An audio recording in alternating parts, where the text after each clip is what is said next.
शहरों में आप लोग गए और बहुत सारे जो नए स्टार्टअप्स हैं उनसे मिले, थोड़ा सा हमें और बताइए इसके बारे में कि क्या क्या रिसर्च करनी पड़ी। आई एम श्योर बहुत सारी रिसर्च लगी होगी जी। इसके पीछे, उसके बारे में कुछ बताइए। और भारत स्टार्टअप यात्रा क्या है उसके बारे में भी अगर थोड़ा सा शेयर करें हमारी ऑडियंस के साथ में। जैसा कि मैंने पहले ही कहा था कि जो जो प्रोडक्शन हाउस है अक्टूबर स्काई, वो उस संस्था का ये मानना था कि कहानियां तो सब कह रहे हैं और अपने अपने तरीके से कह रहे हैं, क्यों ना हम ऐसी कहानियां कहें जिससे, क्योंकि वो मतलब ऐसी कहानियां कही जाए जिससे लोग इंस्पायर हो सकें। मतलब कहानियां तो कई तरीके की होती हैं। एक आदमी रैग से रिच हो जाता है, एक आदमी मतलब इंदौर से आके स्टार बन जाता है ना। कहानियां होती हैं, लेकिन ये कहानियां उन्होंने कैटेगराइज किया। कहा कि हम उन स्टार्टअप्स की कहानी कहेंगे, क्योंकि स्टार्टअप्स हर रोज जन्म लेते हैं, दम तोड़ देते हैं, कुछ सपने अधूरे ही रह जाते हैं, कुछ पूरे ही नहीं होते हैं। तो ये उनका बेसिकली उनका विजन था कि हम ना वैसे स्टार्टअप्स की कहानी कहते हैं जो मतलब नहीं होता, क्रॉल करके रेंग रेंग के धीरे धीरे चलना शुरू किया और आज दौड़ते हैं, दौड़ते हुए नजर आ रहे हैं। ताकि हम और आप जो ये सोचते हैं कि यार हमको भी कुछ स्टार्टअप करना चाहिए, कि आप ही डर जाते हैं कहाँ बाजार है, कौन लोग मिलेंगे, कैसे लोग मिलेंगे, ये उनके लिए दस्तावेज का काम करेगा। जो इसको एक बार देख लेगा, मेरा पूरा यकीन है कि वो, अगर उसके मन में कोई ख्वाब है कि हम ये चीज़ करना चाहते हैं, तो ज़रूर पूरा करने के लिए खड़ा हो जाएगा। हाँ, रिसर्च बहुत हुई। एक रिसर्च टीम में हमारे एक जर्नलिस्ट हैं, निशाद शमसी, पता नहीं आप लोग सब जानते होंगे, CNIBN में रहे हैं वो। उन्होंने रिसर्च किया, उन्होंने कहानी निकाली, और फिर हमने चूज किया कि किसकी कहानी मोर इंस्पायरिंग है। It is not about that who is making crores. ये उनकी भी कहानी है जो होता है ना, 1000 से शुरू होकर लाख तक भी पहुंचे हैं। तो कहानी पैशन की भी है, पैशन के साथ परसुएशन की भी है, और फिर एक सक्सेस की है। और सफलता को समझना ये बड़ा सापेक्षिक बात है कि आप कैसे देखते हैं। तो हम लोगों ने जिन लोगों को कैटर किया है वो कमाल के लोग हैं। सर अगर मैं गलत हूँ तो थोड़ा मुझे करेक्ट कीजिएगा। शार्क टैंक नाम का एक शो आता है, उसके अंदर बहुत सारे हमने देखा है कि बहुत सारे बिजनेसमैन आते हैं, वहाँ पे इन्वेस्टमेंट की जाती है थ्रू डिफरेंट डिफरेंट बिजनेसमैन। इससे कितना अलग होगा, कितना डिफरेंट होगा, उसके बारे में कुछ बताइए, क्योंकि कई हद तक मैं कनेक्ट कर पा रहा हूँ उस शो से। अगर नहीं, शार्क टैंक में तो ये है कि आप आइडियाज़ लेके जाते हैं, आपने कुछ उद्यम शुरू किया हुआ है, आपने आइडियाज़ लेकर गए और आप जाकर वहाँ से फंडिंग की बात करते हैं कि साहब मैं ये बना रहा हूँ, ये है, और आप सामने वाले बताते हैं कि साहब मैं आपको 5 रुपये दूंगा और 5% स्टेक ले लूँगा। ये वो नहीं है।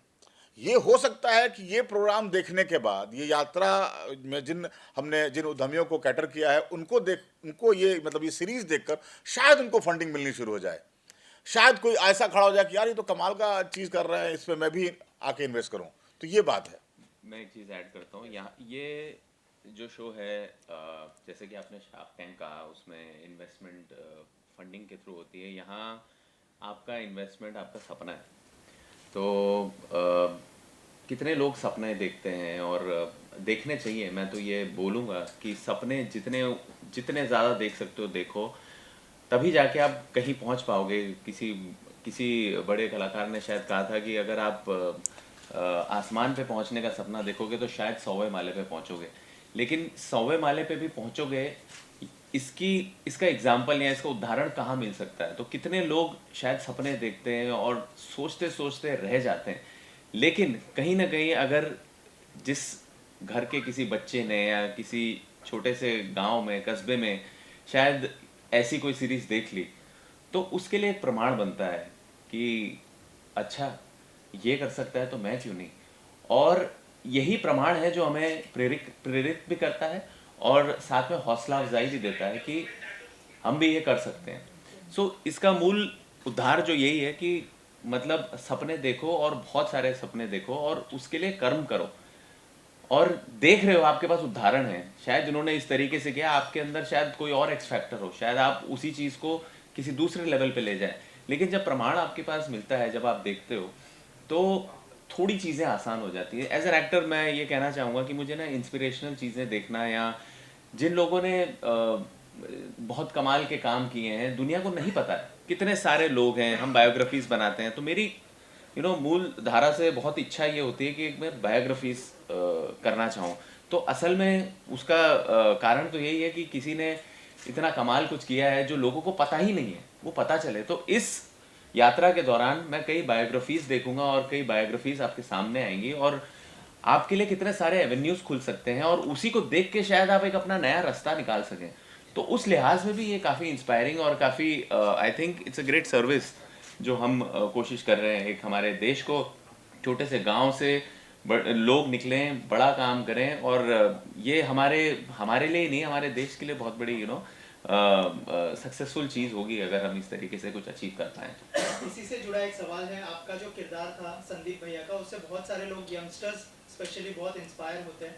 तो जब आप किसी भी शो को चूज करते हैं या फिर थोड़ा सा ध्यान रखते हैं कि वो लोगों को इंस्पायर भी करे, गलत डायरेक्शन में ना ले जाए, सर की तरफ से जब अप्रोच किया गया तो क्या रिएक्शन था, कितना सोचा, कितना कन्विंस करना पड़ा आपको, उस बारे में कुछ शेयर करेंगे? तो सबसे पहले तो मैं बताऊं कि ये शशि जी जो हैं ये सिर्फ डायरेक्टर ही नहीं, सिर्फ एक्टर ही नहीं, सिर्फ प्रोड्यूसर ही नहीं, शशि जी एक बहुत उम्दा इंसान है और इनका विजन बहुत बहुत बड़ा है।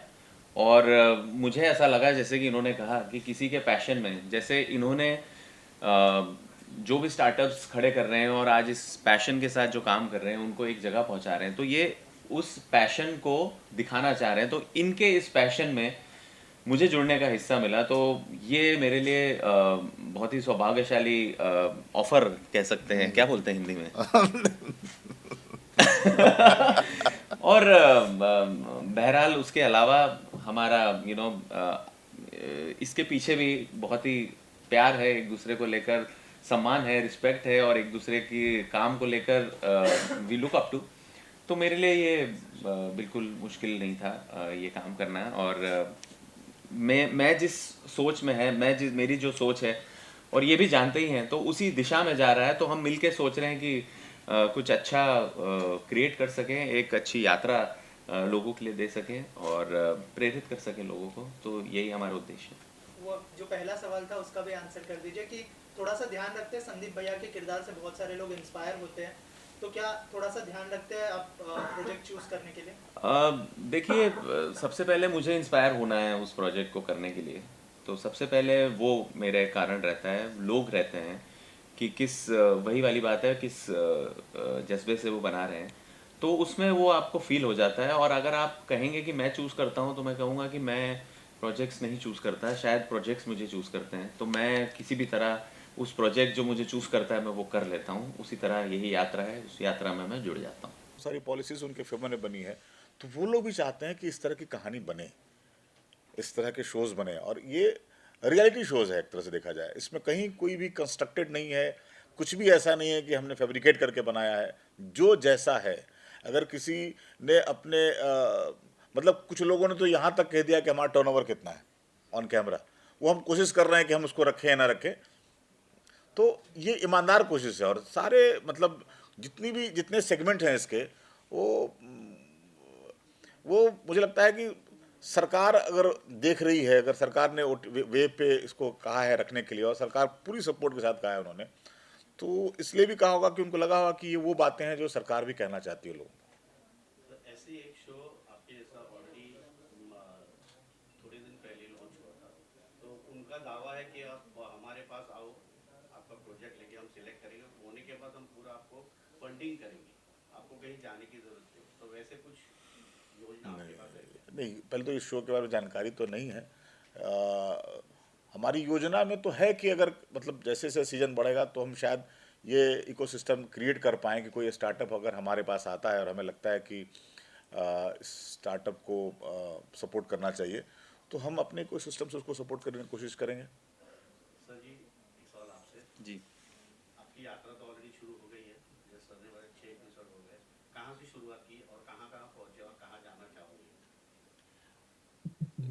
स्टार्टअप यात्रा। देखिए, अभी शूटिंग का प्रोसेस चल रहा है, कुछ एपिसोड शूट हुए हैं, कुछ एपिसोड्स हो रहे हैं। और जैसे कि उन्होंने कहा कि जिस तरीके से रिसर्च टीम काम कर रही है, तो भारत में जहाँ भी होगा हम वहाँ पहुँच जाएंगे, वहाँ हम शूट करेंगे। और जिसकी लगा कि ये कहानी दिखाना बहुत ज़रूरी है, तो हम वहाँ जाके शूट करेंगे। और ये तो भी शुरुआत है, हम लोग कोशिश करेंगे कि जितना ज़्यादा हो सके भारत के छोटे छोटे कस्बों की, जहाँ जहाँ की कहानी हम पहुँचा सकें, हम कोशिश करेंगे वो पहुँचाएँ। एंड बहुत सारे प्रोसेसेस चालू भी हैं बहुत बहुत जगहों से, कहाँ कहाँ से हम जा सकते हैं, तो सारी फिजिबिलिटी देखनी होती है और उस तरीके से फिर हम लोग शूट करेंगे एंड प्लान करेंगे and will try to cover the maximum.